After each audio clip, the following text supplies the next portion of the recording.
La solidarité avec l'Ukraine, ici en Bourgogne, dans l'Yonne. Les bénévoles de 2 associations préparent une nouvelle mission. Ils viennent d'acquérir une 3e ambulance pour aller prêter main forte aux secouristes sur place.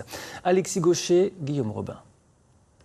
À peine sortie du garage des pompiers, cette ambulance repartira dans quelques semaines à Kropyvnytski. On met quoi là normalement ?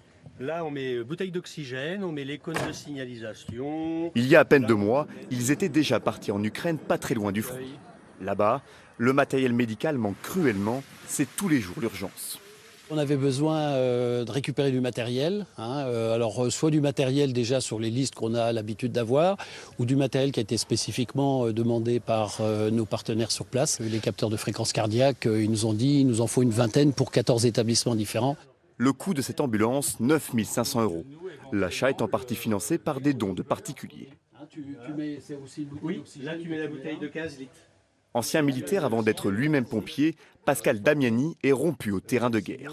C'est un ancien véhicule de secours et d'assistance aux victimes qui nous sert à nous, en France, les pompiers. Il est tout équipé, il y a la clim, le chauffage, le brancard, tout est dedans.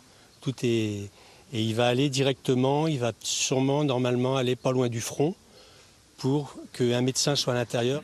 Un peu plus tôt dans la journée, l'équipe s'est ravitaillée chez ce kiné de Saint-Fargeau, touché de près par le conflit. Je suis d'origine roumaine, donc on est juste à côté des Ukrainiens, c'est nos voisins, on va dire.